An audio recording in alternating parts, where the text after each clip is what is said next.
ಈ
ನ್ಯಾಯಾಲಯವು ಆಪಾದಿತನು ನಿರಪರಾಧಿಯನ್ನು ತೀರ್ಮಾನಿಸಿ ಈ ಕೇಸನ್ನು ಖುಲಾಸೆ ಮಾಡಲಾಗಿದೆ.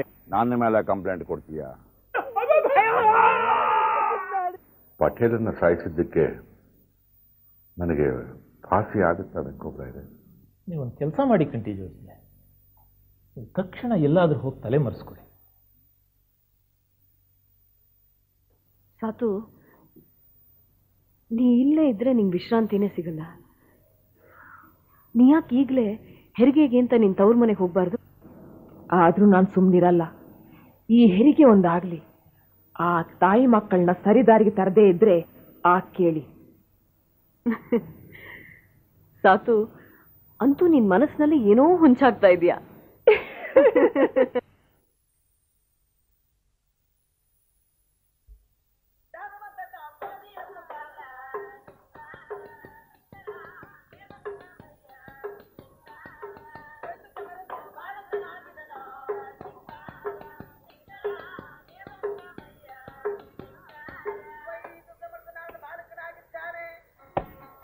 ಓ ಮಾವಯ್ಯ, ಬನ್ನಿ ಬನ್ನಿ ಬನ್ನಿ ಬನ್ನಿ, ಒಳಗೆ ಬನ್ನಿ. ಏ, ನಿನ್ನ ಅಪ್ಪ ಬಂದಿರೋ ನೋಡಿಲಿ.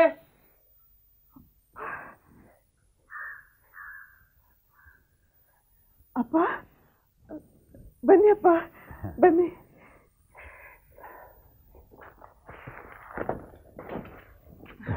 ಕೂತ್ಕೊಳ್ಳಿಯಪ್ಪ. ತಗೊಮ್ಮ. ಸಾಕು, ಚೆನ್ನಾಗಿದೆಯಮ್ಮ? ಚೆನ್ನಾಗಿದ್ದೀನಪ್ಪ. ಅತ್ತೇನು ಕರಿತೀನಿ? ಅತ್ತೆ, ಅಪ್ಪ ಬಂದಿದ್ದಾರೆ. ನಿಮ್ಮಪ್ಪನ? ಯಾಕೆ ಬಂದ್ರು?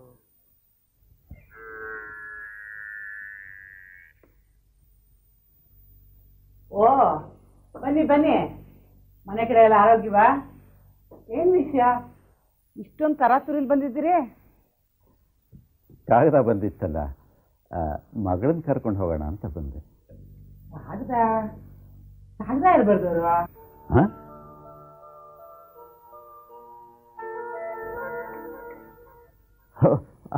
ಅದು ಅದು ನಮ್ಮ ಪುರೋಹಿತರು ಕಾಗದ ಬರೆದಿದ್ರು. ದಿನಗಳು ಪ್ರಶಸ್ತವಾಗಿದೆ. ಈ ಸಮಯದಲ್ಲಿ ತವ್ರ ಮನೆ ಕರ್ಕೊಂಬಂದ್ರೆ ತಾಯಿಗೂ ಮಗುಗೂ ಶ್ರೇಯಸ್ಸು ಅಂತ. ಅದಕ್ಕೆ ಸಾತುನ ಕರ್ಕೊಂಡು ಹೋಗೋಣ ಅಂತ ಬಂದೆ. ಇಷ್ಟು ಬೇಗ ಯಾಕೆ? ಅವಳಿಗಿನ್ನೂ 6 ತಿಂಗಳು. 8ನೇ ತಿಂಗಳಿಗೆ ಕರ್ಕೊಂಡು ಹೋರಾಗಲ್ವೇ? ಪಾಪ ಮಾವನೇ ಬಂದು ಕರೀತಿದ್ದಾರೆ, ಇಲ್ಲ ಅಂತೀಯಲ್ಲಮ್ಮ. ಅವಳು ತವ್ರ ಮನೆಗೆ ಹೋಗಿ ಕೂತ್ಕೊಂಡ್ರೆ ಈ ಕೆಲಸ ಮಾಡೋರು ಯಾರು? ನೀ ಮಾಡ್ತೀಯಾ? ನಾನಾ? ಇಲ್ಲ, ಅವೆಲ್ಲ ನನ್ನ ಕೈಲಾಗಲ್ಲ. ಮತ್ತೆ ಸುಮ್ಮನೆ ಕೂತ್ಕೋ. ನಿಮಗೂ ಈಗಿನೂ ರಿಟೈರ್ಡ್ ಆಗಿದೆ. ಈಗಲೇ ಮಗಳನ್ನ ಕರ್ಕೊಂಡು ಹೋದ್ರೆ ಸಿಕ್ಕಾಪಟ್ಟೆ ಖರ್ಚು ಬರುತ್ತೆ. ಸುಮ್ಮನೆ ಯಾಕೆ ತೊಂದರೆ ತಗೋತೀರಿ? ಹಾಗಂತ ಒಬ್ಬಳೇ ಮಗಳ ಶ್ರೀಮಂತ ಮಾಡದೇ ಇರೋಕ್ಕಾಗತ್ತಾ? ನನ್ನ ಹೆಂಡತಿ ಬೇರೆ, ಮಗಳು ಏನೇನೋ ಬಯಕೆಗಳು ಇಟ್ಕೊಂಡಿರ್ತಾಳೆ. ಅದನ್ನು ತೀರಿಸ್ಬೇಕು ಅಂತ ಆಸೆ ಪಡ್ತಾ ಇದ್ದಾಳೆ. ಅವಳಿಗೆ ಓದು ಬರಹ ಬರಲ್ಲ ನೋಡಿ. ಬಸರಿ ಬಯಕೆ ತೀರಿಸದೆ ಹೋದರೆ ಹುಟ್ಟೋ ಮಗು ಚೂಟಿಯಾಗಿರಲ್ಲ ಅಂತ ನಂಬ್ಕೊಂಡ್ಬಿಟ್ಟಿದ್ದಾರೆ. ಆದ್ದರಿಂದ ತಾವು ದಯವಿಟ್ಟು ದೊಡ್ಡ ಮನಸ್ಸು ಮಾಡಿ ನನ್ನ ಮಗಳನ್ನ ನನ್ನ ಜೊತೆ ಕಳಿಸ್ಕೊಡ್ತೀರಿ ಅಂತ ಅಂದ್ಕೊಂಡಿದ್ದೀನಿ. ಅಮ್ಮ, ಅವ್ರ ಮನಸ್ಸಿಗೆ ಯಾಕೆ ಬೇಜಾರು ಮಾಡಬೇಕು? ಕಾತನ್ ಕಳಿಸ್ಕೊಡಮ್ಮ, ಕಳಿಸ್ಕೊಡಮ್ಮ. ಸರಿ, ಗಂಡು ಮಕ್ಳಿಬ್ರು ಹೇಳಿದ ಮೇಲೆ ನಮ್ದಿನ್ನೇನಿದೆ, ಕರ್ಕೊಂಡು ಹೋಗಿ. ತಮ್ಮದು ತುಂಬ ದೊಡ್ಡ ಮನಸ್ಸು.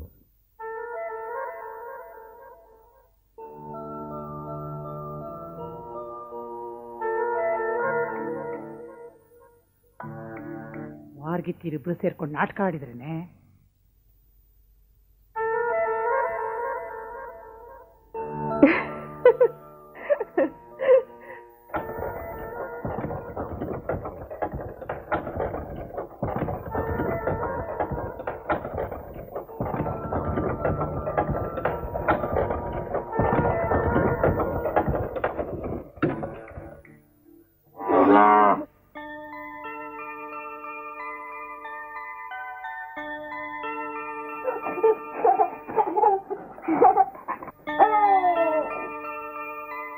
ಕೂಡು 24, 17, 18, 19, 20, 21, 22, 23, 24.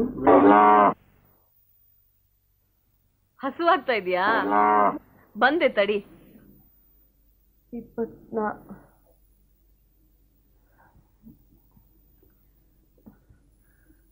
16 ಕೂಡಿ 24, 17, 18, 10, 20.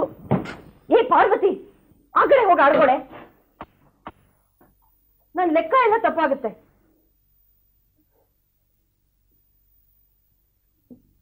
16 ಕೂಡು 24, 17, 18.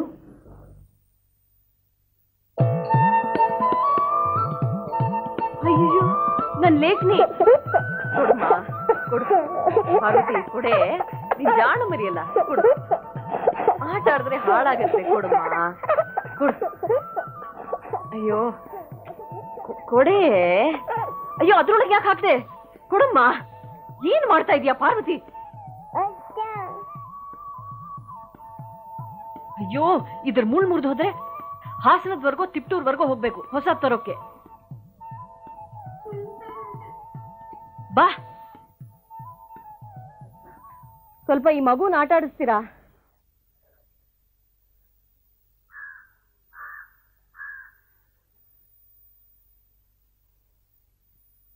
ಮುಖದ ಮೇಲೆ ಬಿಸಿಲು ಬಿದ್ರೂ ಗೊತ್ತಾಗಲ್ಲ ಯಾವ ಸೀಮೆನಿದ್ದೇನೋ.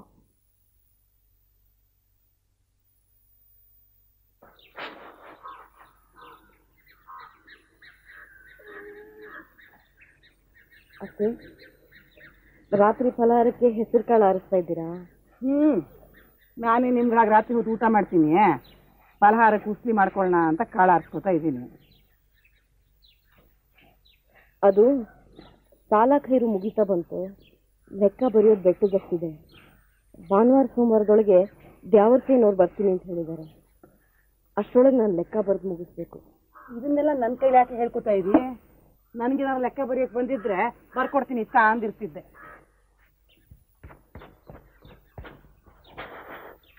ಹಾಗಲ್ಲ ಅತ್ತೆ, ಮಗು ಲೆಕ್ಕ ಬರೆಯೋದಕ್ಕೆ ಬಿಡ್ತಿಲ್ಲ. ಒಂದ್ಸತಿ ಲೇಖನಿ ತಗೊಂಡು ಓಡ್ ಹೋದ್ರೆ ಮತ್ತೊಂದ್ಸತಿ ರೂಲ್ ದಣ್ಣೆ ತಗೊಂಡು ಓಡ್ ಹೋಗುತ್ತೆ. ಅದಕ್ಕೆ ಲೆಕ್ಕ ಬರೆಯೋವರೆಗೂ ಮಗುನ ಕೊಂಚ ನೋಡ್ಕೋತೀರಾ? ಅಯ್ಯೋ, ನನ್ನ ಕೈಲಾಗಲ್ಲ ಕಣಮ್ಮ, ಮಹಾ ದುಷ್ಟು ಮಗು ಅದು. ನಾನು ಇಷ್ಟೊತ್ತಿಗೂ ಕೂತ್ಕೊಂಡು ಕಾಳು ಆರಿಸಿದ್ದೀನಿ, ಅದಾದ್ಮೇಲೆ ಕಾಳು ಕಸ ಕಡ್ಡಿಗೆಲ್ಲ ಒಂದ್ ಮಾಡಿಬಿಡ್ಲಿ. ಒಂದ್ಸತಿ ಗದರಿದ್ರೆ ಮಗು ಸುಮ್ಮನಾಗ್ಬಿಡುತ್ತೆ. ಅದೇ ಲೆಕ್ಕ ಬರೆಯೋದ್ರಲ್ಲಿ ಹೆಚ್ಚು ಕಮ್ಮಿ ಆದರೆ ನಾನು ಇಷ್ಟೊತ್ತು ಬರೆದಿದ್ದೆಲ್ಲ ಹಾಳಾಗ್ಬಿಡುತ್ತೆ. ಓಹೋ, ಏನೇನು ಹೇಳ್ತಿರೋದು? ನೀ ಲೆಕ್ಕ ಬರೆಯೋ ದೊಡ್ಡ ಕೆಲಸ ನಾನು ಅಡುಗೆ ಮಾಡಿದ್ರೆ ಅಂತ ದೊಡ್ಡ ಕೆಲಸ ಅಲ್ಲ ಅಂತ.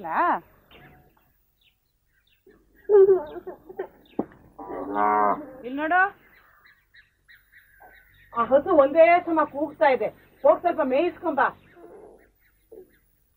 ಖಾನೇಶ್ ಮರಿ ಬರೆಯೋದನ್ನ ಮಧ್ಯದಲ್ಲೇ ಬಿಟ್ಟು ನಾನು ಹಸು ಮೇಯ್ಸಕ್ಕೆ ಹೋದರೆ ಲೆಕ್ಕ ಎಲ್ಲ ತಪ್ಪಾಗಿ ಆಮೇಲೆ ಅಧ್ವಾನ ಆಗೋಗುತ್ತತ್ತೆ. ಅಪ್ಪಣ್ಣಂಗೆ ಹೇಳಿ. ಏನೇ ನೀ ಹೇಳ್ತಾ ಇರೋದು? ನೀನು ಇಲ್ಲಿ ಮನೇಲಿ ಕೂತ್ಕೊಂಡು ಕಾಲ್ ಮೇಲೆ ಕಾಲು ಹಾಕೊಂಡು ಶಾನ್ ಬೊಕ್ಕೆ ಲೆಕ್ಕ ಬರೀ ಚಂದ ಅಪ್ಪಣ್ಣ ಹೋಗಿ ದನ ಕಾಯ್ಲಿ. ಸರಿ ಇತ್ತೆ, ಅವ್ರನ್ನೇ ಲೆಕ್ಕ ಬರೆಯೋಕೆ ಹೇಳಿ, ನಾನು ಹೋಗಿ ದನ ಮೇಯಿಸ್ಕೊಂಡು ಬರ್ತೀನಿ. ಆ ಮುಂಡೆ ಮೇಲೆ ಬರೀ. ಈ ಚೆನ್ನಗನಿಗೆ ನಿದ್ದೆ ಮಾಡಕ್ಕೆ ಹೊತ್ಸಾಲ್ದು. ಆ ಮುಂಡೆ ಗಂಡ ದಿನವೆಲ್ಲ ಪೋಲಿ ತಿರುಗ್ತಾ ಇರ್ತಾನೆ. ಮತ್ತಿನ್ ಯಾರು ಬರಿಬೇಕತ್ತೆ?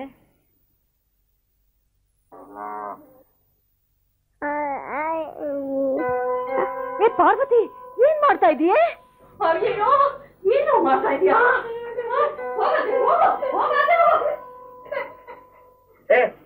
ಯಾಕೆ ಮಗು ಅಳಿಸ್ತೀಯ?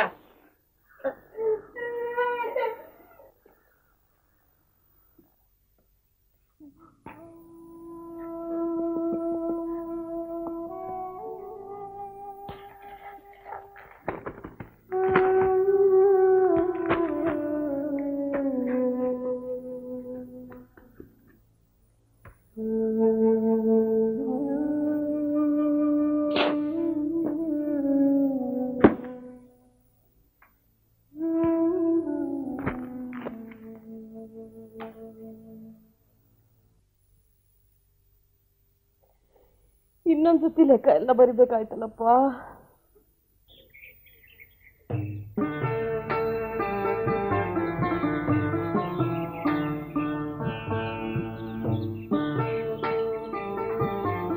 ಹಂಗೆ ಬನ್ನಿ, ಹಂಗೆ ಬನ್ನಿ.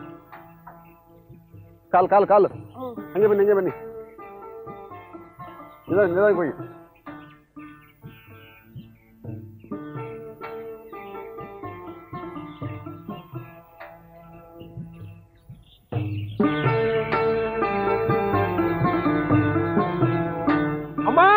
ಅಮ್ಮ ನೋಡಮ್ಮ, ನಾನು ಸೈಕಲ್ ಕಲ್ತೆ. ಅಮ್ಮ ನೋಡಮ್ಮ, ಇಲ್ಲೋಡಮ್ಮ. ಅಮ್ಮ ಅದು ಬರ್ತಾನೆ ಇಲ್ಲ.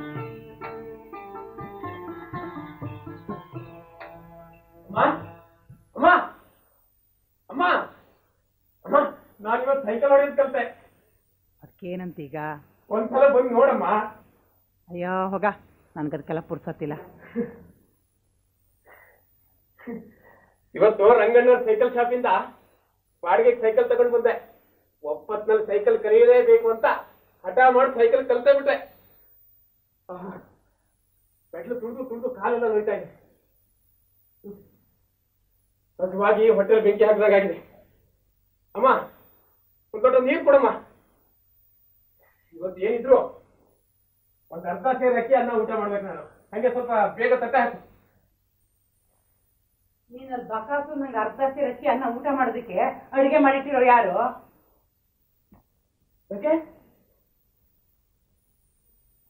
ಯಾಕಿನ್ನು ಅಡಿಗೆ ಮಾಡಿಲ್ಲ? ಯಾರಪ್ಪ ಮಾಡ್ಬೇಕು? ಮನೆ ಯಜಮಾನಿ ನಾನಾ? ಇಷ್ಟು ದಿನ ನಿನ್ನ ಹೆಂಡತಿ ಮನೇಲಿದ್ಲು, ಬೇಯಿಸಿ ಹಾಕ್ತಿದ್ಲು. ಈಗ ಅವಳು ತವ್ರ ಮನೇಲಿ ಹೋಗಿ ಕೂತಿದ್ದಾಳೆ. ಇನ್ನೊಬ್ಳು ಸೊಸೆ ನೋಡಲಿ ಕಾಲ್ ಮೇಲೆ ಕಾಲ್ ಹಾಕೊಂಡು ಶಾನ್ ಬೊಕ್ಕೆ ಮಾಡ್ತಾ ಇರೋದು.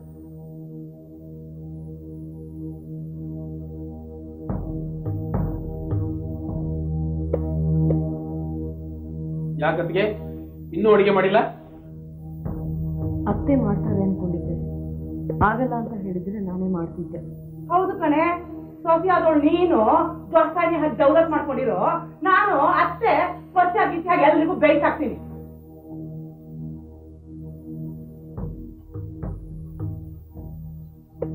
ಬಂದ್ಬಿಟ್ಲು ನನ್ಗೆ ಉಪ್ಪು ಮಾಡಕ್ಕೆ. ನಂದೇ ತಪ್ಪು. ಒಂದು ಅರ್ಧ ಗಂಟೆ ಕಾಯಿರಿ, ಅಡುಗೆ ಮಾಡ್ಬಿಡ್ತೀನಿ. ಅರ್ಧ ಗಂಟೆ ಕಾಯ್ಬೇಕಾ? ಆಗ್ಲೇ ಹಸಿವಾಗಿ ಸಾಯ್ತಿದ್ದೀನಿ ನಾನು. ಒಲೆ ಮೇಲಿಟ್ಟಿರೋ ನೀರು ಕುದಿಯೋಷ್ಟು ಹೊತ್ತಾದ್ರೂ ಕಾಯ್ಬೇಕಲ್ಲ.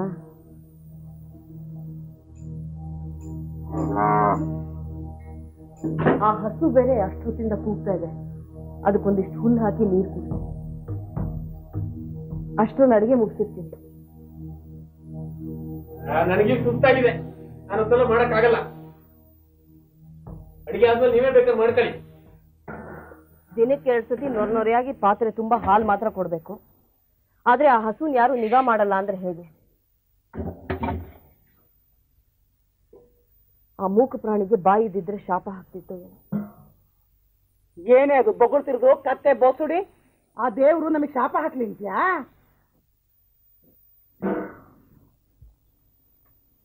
ಮಾತಾಡದೆ ಮುಖ ತಿರುಗಿಸ್ತೇನೆ. ಪಿತ್ತ ನೆತ್ತಿಗೆ ಏರಿದ್ಯಾ? ಎದ್ಬಂದು ಒದ್ರೆ ಬಾಯಲ್ಲಿ ಹಲ್ಲೆಲ್ಲ ಹೋಗಿ ಹೊಟ್ಟೆಗೆ ಸೇರ್ಕೋಬೇಕಷ್ಟೇ. ಬೇಡ, ಏನಾದ್ರು ಕೊಂಟಿ ಮಾವು ಗೊತ್ತಾದ್ರೆ ಹೋಗಲ್ಲ ಪುಕ್ಲು. ಆ ನಿನ್ ಕಂಟಿ ಮಾವಯ್ಯ ಏನೋ ತರೆ ಮನ್ಸಲ್ಲಿ ಓಡ್ ಹೋಗಿದ್ದಾನೆ. ಅವನ ಹೆದರಿಕೆ ಇನ್ಯಾಕೆ?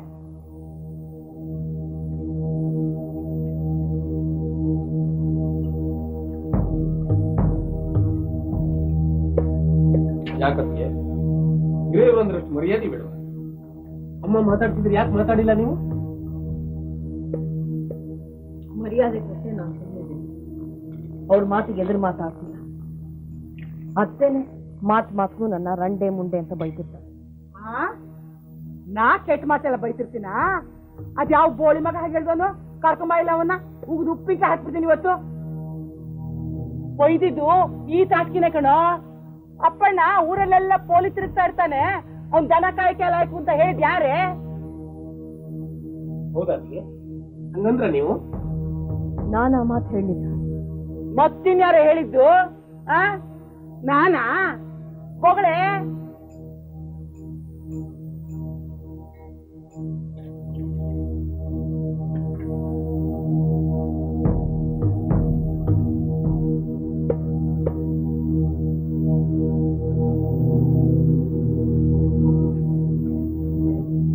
ಏನೇ ಇದು? ಅಪ್ಪಣ್ಣ ದನ ಮೇಯ್ಸಕ್ಕೆ ಲಾಯಕು ಅಂತ ನಾನು ಹೇಳಿದೆ ಅಂತ ಮಗು ತಲೆ ಮುಟ್ಟಿ ಹೇಳಿ.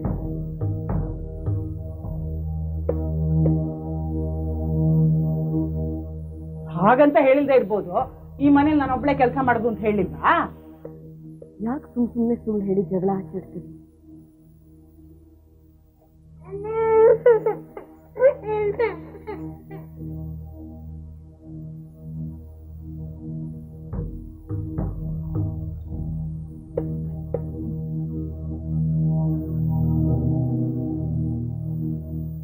ಈ ಕಳ್ರಂಡೆ ಆ ಸಾತ್ವಿಕ ವಿಲೇನೇನೋ ಓದಿರ್ಬೇಕು. ಅದಕ್ಕೆ ಅವಳನ್ನ ಕಸಕ್ಕಿಂತ ಕಡಿಯ ಕಾಣದು.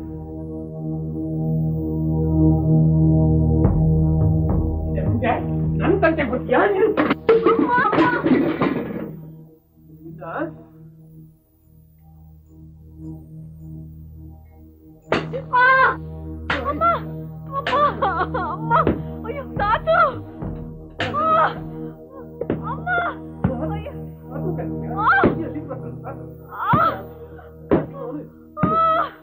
ಏನ್ರು ಅದು ಗಲಾಟೆ? ನಿದ್ದೆ ಮಾಡುತ್ತೆ ಬಿಡಲ್ಲ.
ಊರಿನಲ್ಲಿ ಏರಿನಲ್ಲಿ ಶಾಸ್ತ್ರ ಭಾಗ್ಯವಂತರಾಗಿ ಬದುಕ್ತಾರೆ.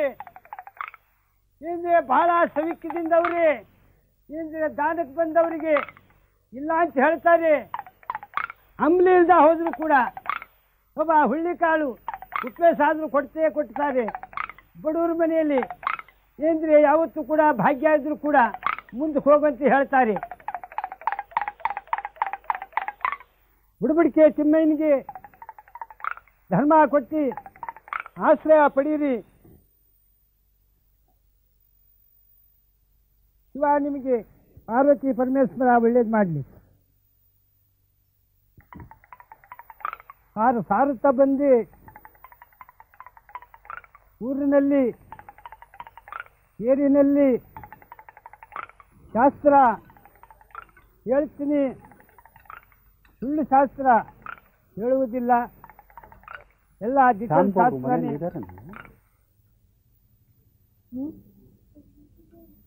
ಶಾನ್ಭು ಅವರು ಮನೇಲಿ ಇದ್ದಾರೇನವ ಅಂದೆ.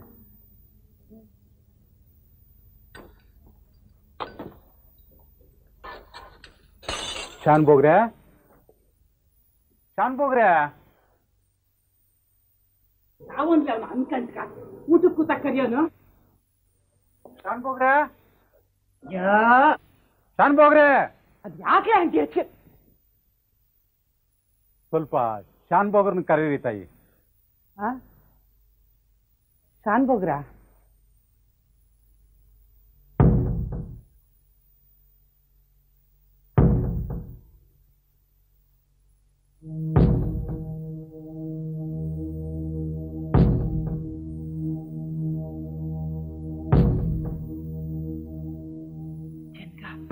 ಪೊಲೀಸ್ನವ್ರು ಬಂದಿದ್ದಾರೆ.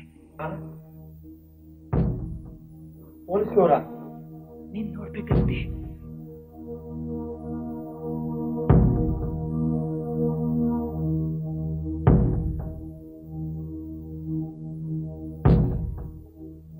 ಇವ್ರು ಇಲ್ಲಿಗೆ ಯಾಕೆ ಬಂದಿರ್ಬೇಕು? ಮೊನ್ನೆ ಅಪ್ಪಡನ್ ಹೆಂಡತಿ ಹೊಡೆದ್ನಲ್ಲ, ಆ ಮುಂಡೆನೆ ಹೇಳಿ ಕಳ್ಸಿರ್ಬೇಕು. ಮತ್ತೆ ಗಂಟಿ ಮಾವ ಊರಲ್ಲಿ ಇಲ್ಲ ಅಂದಿಲ್ಲಮ್ಮ. ಅವನಿದ್ರೆ ಆ ಕಲ್ಲೇಶ್ ಇಲ್ವೇ, ಅವನು ಪೊಲೀಸ್ ಅಂತಾನೆ, ಅವನೇ ದೊಡ್ಸಿರ್ಬೇಕು.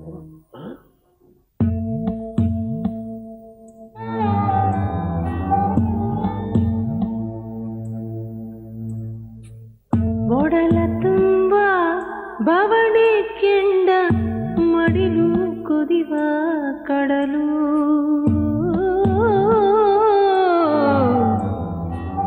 ದಿನವೂ ಪ್ರಶ್ನೆ ಮೇಲೆ ಪ್ರಶ್ನೆ ಎರಗಿ ಸಿಡಿವ ಸಿಡಿಲು,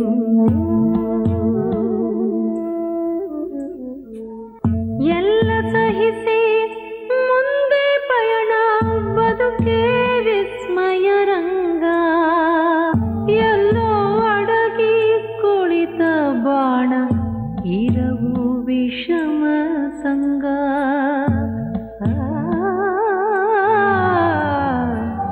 ಹೃದಯ ಗೃಹವೇ ಬಿರಿದು ಭಂಗ ಬಾಳುವ